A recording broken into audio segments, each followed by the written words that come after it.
ഇന്ന് നമ്മൾ ഡിസ്കസ് ചെയ്യാൻ പോകുന്നത് ലാംഗ്വേജ് ഓഫ് മോറൽസ് എന്ന ടോപ്പിക്കാണ്. ലാംഗ്വേജ് ഓഫ് മോറൽസ് എന്നുകൊണ്ട് ഉദ്ദേശിക്കുന്നത് ധാർമ്മികതയുടെ ഭാഷ.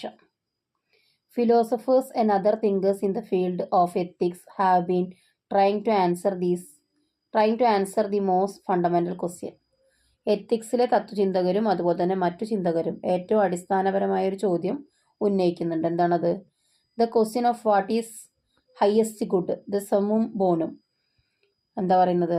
ഏറ്റവും ഉയർന്ന നല്ലത് ഏതാണെന്നാണ് ചോദ്യം. അതായത് സമ്മുൻ ബോണും എന്നാണ് ഉദ്ദേശിക്കുന്നത് പരമോന്നതമായ നല്ലത് എന്താണ് എന്നാണ് അതുകൊണ്ട് അർത്ഥാക്കുന്നത്. Which may be termed as good in itself or the determining principle in ethical system. അത് സ്വയം നല്ലതോ അല്ലെങ്കിൽ എത്തിക്സിലെ തീരുമാനിക്കുന്ന പ്രിൻസിപ്പിൾ ആകുന്നതോ ആണ്. As a matter of fact, the different theories in ethics have been come up in the manner this question has been answered. ഈ ചോദ്യത്തിന് എങ്ങനെ ഉത്തരം നൽകപ്പെടുന്നു എന്നതിനനുസരിച്ച് വിവിധ തരത്തിലുള്ള എത്തിക്കൽ സിദ്ധാന്തങ്ങൾ രൂപപ്പെട്ടു എന്നാണ് പറയുന്നത്. For example, according to objectivist there are certain things, actions which are good in themselves. ഒബ്ജക്റ്റിവിസ്റ്റ് പറഞ്ഞാൽ ലക്ഷ്യവാദികൾ പറയുന്നത് എന്താണെന്ന് വെച്ചാൽ ലക്ഷ്യവാദികൾ പറയുന്നത് അനുസരിച്ച് ചില കാര്യങ്ങൾ അല്ലെങ്കിൽ പ്രവൃത്തികൾ അവ സ്വയം നല്ലതാണെന്നാണ് അവർ പറയുന്നത്.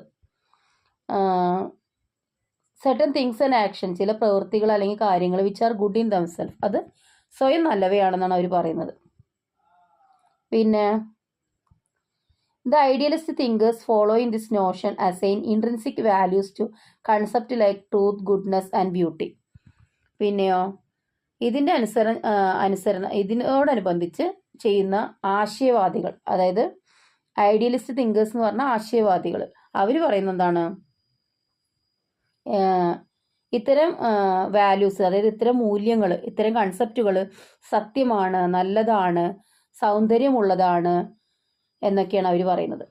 According to these values are absolute and hence can be unconditionally followed.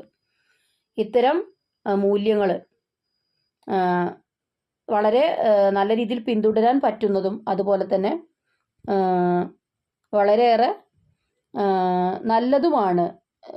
സത്യസന്ധമായിട്ട് പറഞ്ഞാൽ വളരെയേറെ നല്ലതും നമുക്ക് പിന്തുടരാൻ പറ്റുന്നതുമാണെന്നാണ്, യാതൊരു ഇതുമില്ലാതെ നമുക്ക് പിന്തുടരാൻ പറ്റുന്നതാണെന്നാണ് പറയുന്നത്. ഇനി on the other hand the subjectivist rejecting the objective theory of values asserted that nothing in this world is good without condition. എന്താ പറയുന്നത്? സബ്ജക്റ്റിവിസ്റ്റുകൾ, അതായത് ലക്ഷ്യവാദങ്ങളെ നിഷേധിച്ചിട്ട് പറയുന്നവരാണ് അവർ പറയുന്നത് എന്താ വെച്ചാൽ, ലക്ഷ്യവാദങ്ങളെ നിഷേധിച്ചിട്ട് പറയുന്നത് ഈ ലോകത്ത് ഒന്നും നിഷ്കളങ്കമായിട്ടുള്ളതോ സദാ നല്ലതായിട്ടോ ഉള്ളതോ ഒന്നുമില്ല എന്നാണ് അവർ പറയുന്നത്. നല്ലത് എന്ന് പറയുന്നത് ഒരു വസ്തുവിൻ്റെ അല്ലെങ്കിൽ അവസ്ഥയുടെ സ്വഭാവം അല്ല എന്നുകൂടി അവർ പറയുന്നുണ്ട്.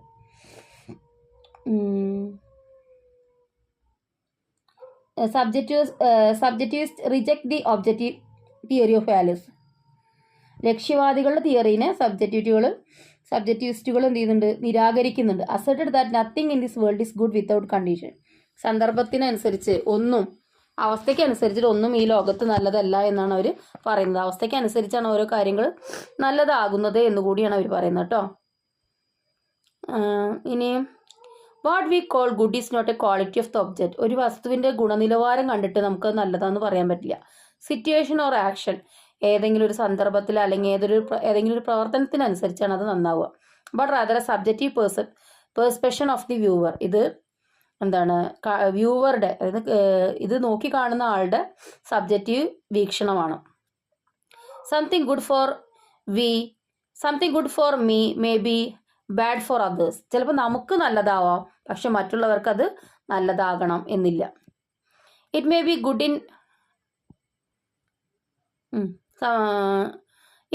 Good in particular situation or at a particular time but bad in other situation. ഒരു കാര്യം അതൊരു ചില പ്രത്യേക സിറ്റുവേഷനിൽ നല്ലതാവാം, അല്ലെങ്കിൽ ഒരു പ്രത്യേക സമയത്ത് നല്ലതാവാം, പക്ഷെ എല്ലാ സിറ്റുവേഷനിലും എല്ലാ സമയത്തും അത് നല്ലതാകണമെന്നില്ല.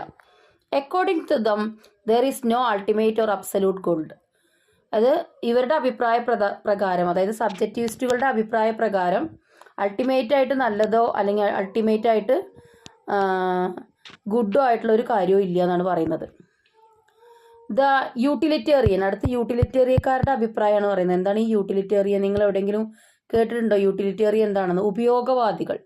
ഉപയോഗവാദികളെയാണ് നമ്മൾ യൂട്ടിലിറ്റേറിയൻ എന്ന് പറയുക. Taking a slightly different view from the subjectivist. സബ്ജക്റ്റിവിസ്റ്റുകളോട് ഒരു വ്യത്യസ്തമായ ഒരു കാഴ്ചപ്പാടാണ് ആർക്കുള്ളത്? നമ്മുടെ യൂട്ടിലിറ്റേറിയൻകാർക്കുള്ളത്. Hold that the right or good act is the one which will probably produce the greatest amount of happiness in the world at large. ഇവർ പറയുന്നത് എന്താണെന്ന് വെച്ചാൽ, ഒരു പ്രവൃത്തി അല്ലെങ്കിൽ ഒരു പ്രവർത്തനം പറയുന്നത് ഏറ്റവും വലിയ സന്തോഷം സൃഷ്ടിക്കും, അതിനാൽ അവർക്ക് വേണ്ടിയിട്ടുള്ളത് നല്ലത്, ഏറ്റവും വേണ്ടിയിട്ടുള്ള നല്ലതെന്ന് പറയുന്നത് സന്തോഷം തന്നെയാണെന്നാണ് പറയുന്നത്. അതായത് ഒരു പ്രവൃത്തിയിലൂടെ നമുക്ക് സന്തോഷം ഉണ്ടാക്കാൻ പറ്റുന്നുണ്ടെങ്കിൽ അത് തന്നെയാണ് ഏറ്റവും നല്ലത് എന്നാണ് പറയുന്നത്. For them it is happiness that is good in it self. അത് സന്തോഷം ഉണ്ടാക്കുന്നുണ്ടോ എങ്കിൽ നല്ലതാണ്. ഫോർ എക്സ്റ്റൻഷ്യലിസ്റ്റ്, ഇനി അസ്തിത്വവാദികൾ പല ആളുകളുണ്ട് കേട്ടോ, അതൊക്കെ ഒന്ന് ഓർത്ത് വയ്ക്കണേ. Existentialist thinkers, freedom and autonomy of the will constitute inherent goodness. സ്വാതന്ത്ര്യവും അതുപോലെ തന്നെ നമുക്ക് നമ്മളെ തന്നെ നിയന്ത്രിക്കാനുള്ളൊരു കഴിവ് ഞാൻ മുന്നേ പറഞ്ഞു തന്നിരുന്നല്ലോ. സ്വാതന്ത്ര്യവും അതുപോലെ തന്നെ നമുക്ക് നമ്മളെ നിയന്ത്രിക്കാനുള്ളൊരു കഴിവും of the will constitute inherent goodness, അത് നമുക്ക് പരമ്പരാഗതമായിട്ട് കിട്ടുന്ന നല്ല കാര്യങ്ങളാണെന്നാണ് പറയുന്നത്. Any action or situation is good to the extent that it directly or indirectly promote is likely to promote a freedom and autonomy of the individualist. എന്താ പറയുന്നത്? ഒരു പ്രവൃത്തി അല്ലെങ്കിൽ ഒരു അവസ്ഥ അതൊരു വ്യക്തിയുടെ സ്വാതന്ത്ര്യത്തിനും അതുപോലെ തന്നെ സ്വയം തീരുമാനിക്കാനുള്ള സ്വാതന്ത്ര്യത്തിനും വേണ്ടിയിട്ട് എന്തായിട്ട് പ്രവർത്തിക്കുന്നുണ്ടെന്നാണ് പറയുന്നത്? ഒരു ഉത്തേജനമായിട്ട് പ്രവർത്തിക്കുന്നുണ്ട്. അതൊരു നല്ല കാര്യമായിട്ടാണ് പറയുന്നത്. ഈ ഭാഗം നിങ്ങൾ കുറച്ചൊക്കെ നന്നായി വായിച്ചു നോക്കുക. കുറച്ചൊരു ബുദ്ധിമുട്ടുള്ള ഭാഗമാണ് കേട്ടോ. അപ്പോൾ എല്ലാവരും നന്നായിട്ട് വായിച്ചു നോക്കുക. ഇനി അടുത്ത് നമ്മൾ പറയാൻ പോണ് the basic question that is asked whether freedom, autonomy, pleasure, happiness, truth, beauty or goodness etcetera. അടുത്ത് ബേസിക് ആയിട്ടുള്ള ചില ചോദ്യങ്ങളും ചോദിക്കുന്നത് എന്തൊക്കെയാണ്? നമ്മൾ സ്വാതന്ത്ര്യത്തെക്കുറിച്ച് പറയുന്നുണ്ട്, അതുപോലെ തന്നെ സ്വയം നിർണയം, അതായത് ഓട്ടോണമി പറഞ്ഞാൽ സ്വയം നിയന്ത്രിക്കാനുള്ള കഴിവ്, പിന്നെ പ്ലഷർ ആനന്ദം, ഹാപ്പിനെസ് സന്തോഷം, ട്രൂത്ത് സത്യം, പിന്നെ ബ്യൂട്ടി സൗന്ദര്യം, ഗുഡ്നെസ് നല്ലത് എക്സെട്ര. ഇത്രയും കാര്യങ്ങളാണ് പറയുന്നത്. Are good under all conditions and joys. ഇവ എല്ലാമാണ് എല്ലായ്പ്പോഴും നല്ലതായിട്ടുള്ളത് എന്നാണ് പറയുന്നത്. A little reflection would reveal that no such thing is good unconditionally. അതിന് ചെറിയൊരു റിഫ്ലക്ഷൻ, ചെറിയൊരു പ്രതിഫലനം വരുന്നത് എന്താ വെച്ചാൽ, would reveal that no such thing is good unconditionally. ഏറ്റവും എല്ലായ്പ്പോഴും സ്വാതന്ത്ര്യം, ഈ നമ്മൾ പറയുന്നുണ്ടല്ലോ സ്വാതന്ത്ര്യം, സ്വയം നിയന്ത്രിക്കാനുള്ള കഴിവ്, ആനന്ദ, സന്തോഷം, സത്യം, സൗന്ദര്യം, ഇത് നല്ലതാണ്. അതുപോലെ തന്നെ എല്ലാ അവസ്ഥകളിലും അവ നല്ലവയാണോ എന്നതാണ് അത് നമ്മൾ ആലോചിച്ച് ചിന്തിക്കേണ്ട ഒരു കാര്യമാണ്. കാന്റ് ദ ഗ്രേറ്റ് ഫിലോസഫർ, വളരെ പ്രശസ്തനായിട്ടുള്ള ഒരു തത്വചിന്തകനാണ് Kant.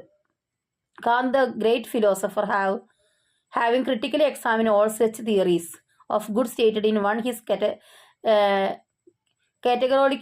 categorical imperative that nothing in this world or out of it is good without condition except the goodwill. For Kant, therefore, goodwill is the ultimate good. അദ്ദേഹം പറയുന്നത് എന്താ വെച്ചാൽ, ഏറ്റവും നല്ലത് സിദ്ധാന്തങ്ങൾക്കെതിരെ ഒരുപാട് കാര്യങ്ങൾ അദ്ദേഹം പറഞ്ഞിട്ടുണ്ട്.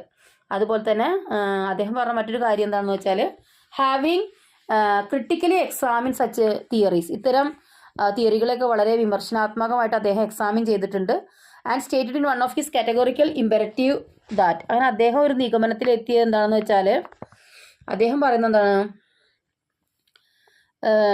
Is good nothing in this world or out of it is good without condition except the good will. ഈ ലോകത്ത് അല്ലെങ്കിൽ അതിനപ്പുറം ആരും നിഷ്കളങ്കമായിട്ടും നിബന്ധനകളില്ലാതെ നല്ലത് എത്രയും എന്നുള്ളത് ഒരു നല്ലത് എന്ന് പറയുന്നില്ല. അത് മനസ്സായാലും മറ്റെന്ത് കാര്യങ്ങളായാലും അത്രത്തോളം നല്ലത് നമുക്ക് പറയാൻ പറ്റുന്നത് ഇല്ല എന്നാണ് ഇദ്ദേഹത്തിൻ്റെ ഒരു കാഴ്ചപ്പാട്. If we deeply analyse this fundamental question in എത്തിക്സിനെ കുറിച്ച് അടിസ്ഥാനപരമായിട്ടുള്ളൊരു ചോദ്യത്തെ നമ്മൾ വിശകലനം ചെയ്യുന്നുണ്ട്. We find the difficulties we encounter in sitting up universal principles in search of some value substance arise because of our basic confusion in understanding the distinction between form and content. എന്താണ് എത്തിക്സിലെ അടിസ്ഥാന പ്രശ്നം എന്താ വെച്ചാൽ, ആഴത്തിൽ വിശകലനം ചെയ്താൽ, അത് നമ്മൾ വളരെയേറെ ആഴത്തിലെടുത്ത് വിശകലനം ചെയ്താൽ നമുക്ക് എല്ലാവിധ അവസ്ഥകളിലും മൂല്യത്തെക്കുറിച്ച് അതുപോലെ തന്നെ ധാർമ്മികതയെക്കുറിച്ച് ഒരുപാട് സിദ്ധാന്തങ്ങൾ സ്ഥാപിക്കുമ്പോൾ നമുക്ക് നേരിടുന്ന പ്രശ്നങ്ങൾ എങ്ങനെ രൂപപ്പെടുന്നു എന്ന് നമുക്ക് കാണാം. ഇനി In search of some value, substance arise because of our basic confusion in understanding the distinction between form and content. ഇവിടെ രൂപവും അതുപോലെ തന്നെ കണ്ടന്റും നമ്മൾ അടങ്ങിയിരിക്കുന്ന കാര്യങ്ങളും രൂപവും തമ്മിലുള്ള ഒരു വ്യത്യാസം എന്താണെന്നാണ് നോക്കുന്നത്. ലാംഗ്വേജ് ആൻഡ് ലിറ്ററേച്ചർ, അത് ഭാഷയിലും അതുപോലെ തന്നെ സാഹിത്യത്തിലും. മാനർ ആൻഡ് മാറ്റർ, അതായത് ഉള്ളടക്കത്തിലും തമ്മിലുള്ള ഭേദത്തിലും. പിന്നെ വരുന്നത് എന്താ വെച്ചാൽ any moral conduct has both form as well as content. ഏത് മോറൽ കണ്ടക്റ്റ് ആണെങ്കിലും ഏത് മൂല്യമുള്ള കാര്യമാണെങ്കിലും അതിൽ രണ്ട് കാര്യങ്ങളും വരുന്നുണ്ട്. അതായത് കണ്ടന്റും വരുന്നുണ്ട്, അതുപോലെ തന്നെ ഫോമും വരുന്നുണ്ട് എന്നാണ് പറയുന്നത്. ഇനി according to Downey and Kelly എന്ന് പറയുന്നത് എത്തിക്കലായിട്ടുള്ള തത്വചിന്തകരാണ്. അവർ 1982 ചില കാര്യങ്ങളെക്കുറിച്ച് അവർ പറയുന്നുണ്ട്. എന്താണ്? Our mistake in defining moral worth of some action lies in that we take cognizance the content and not in its form. എന്താ അവർ പറഞ്ഞു വെച്ചാൽ ഒരു പ്രവൃത്തി എങ്ങനെയാണ് നല്ലതെന്ന് നമുക്ക് തിരിച്ചറിയാൻ തെറ്റായ ധാരണ ഉണ്ടാകുന്നതാണ്. നാം അതിൻ്റെ കണ്ടന്റിൻ്റെ, അതായത് പ്രവൃത്തിയെ മാത്രമേ ശ്രദ്ധിക്കുന്നുള്ളൂ, മറിച്ച് ആ പ്രവൃത്തി നടക്കുന്നത് എങ്ങനെയാണെന്ന് തിരിഞ്ഞു നോക്കേണ്ടത് ആവശ്യമാണ്. അത് നമ്മൾ നോക്കാറില്ല എന്നാണ് ഇവർ പറയുന്നത്. ഇനി അക്കോർഡിംഗ് ടു പീറ്റേഴ്സ്, 1996 പീറ്റേഴ്സ് പറയുന്നത് principles of moral behaviour are, ധാർമ്മികപരമായിട്ടുള്ള സ്വഭാവത്തിൻ്റെ തത്വങ്ങളെക്കുറിച്ച് പറയുന്നുണ്ട്. ഇമ്പാർഷ്യാലിറ്റി പറഞ്ഞാൽ പക്ഷപാതം. പിന്നെ കൺസിഡറേഷൻ ഫോർ അതേഴ്സ്, മറ്റുള്ളവരെ പരിഗണിക്കുക. ഇൻട്രസ്റ്റ്, മറ്റുള്ളവരെ താല്പര്യത്തെ പരിഗണിക്കുക. ഫ്രീഡം, സ്വാതന്ത്ര്യം. റെസ്പെക്ട് ഫോർ പേഴ്സൺസ്, വ്യക്തികളെ ബഹുമാനിക്കുക. ആൻഡ് പ്രോബബ്ലി ട്രൂത്ത് ടെല്ലിംഗ്, സത്യം പറയുക. But the same fundamental question can be asked again. അടിസ്ഥാനപരമായിട്ടുള്ള ചോദ്യം വീണ്ടും നമ്മൾ ചോദിക്കുകയാണ്. എന്താണ് ചോദ്യം? Are such principles of human conduct good under all condition? എല്ലാ സാഹചര്യങ്ങളിലും, അതായത് എല്ലായ്പ്പോഴും ഈ സിദ്ധാന്തങ്ങൾ നല്ലവയാണോ എന്ന ചോദ്യം വീണ്ടും വരുന്നുണ്ട്. And the answer again is no, not always, not under all circumstances. ഉത്തരം എന്താ വെച്ചാൽ നോ, എല്ലായ്പ്പോഴും ഇത് നന്നല്ല, എല്ലാ സാഹചര്യങ്ങളിലും ഇത് നന്നല്ല എന്നാണ് പറയുന്നത്. So Peters approach is not different from what Kohlberg called a bag of virtue approach. പീറ്ററിൻ്റെ അപ്രോച്ചിൽ നിന്ന് വലിയ വ്യത്യസ്തമൊന്നുമല്ല കോൾബർഗിൻ്റെ the bag of virtue approach എന്ന് പറയുമ്പോൾ. രണ്ടും ഏകദേശം ഒരേപോലെ ഉള്ളതാണ്. മോറൽ ബിഹേവിയറിനെ കുറിച്ചാണ് പറയുന്നത്. All virtues in the ultimate analysis constitute matter or content or morality and not in manner or our form. എന്താ പറയുന്നത്? പീറ്റേഴ്സിൻ്റെ സമീപം കോഹൽബർഗിൻ്റെ വിശേഷതകളെ കുറിച്ചിട്ടുള്ള ഇതിന് സമാനമാണ്. എല്ലാം നല്ലതും അതിൻ്റെ അന്തിമമായിട്ട് നമ്മൾ വിശകലനം ചെയ്യുമ്പോൾ ധർമ്മത്തിൻ്റെ ഉള്ളടക്കമായിട്ടും അതിൻ്റെ രീതി അല്ലെങ്കിൽ രൂപമായിട്ടും രൂപപ്പെടുന്നു എന്നാണ് പറയുന്നത്. വളരെ ഇമ്പോർട്ടൻ്റ് ആട്ടോ, ഒന്ന് നന്നായി പഠിക്കാൻ വേണം.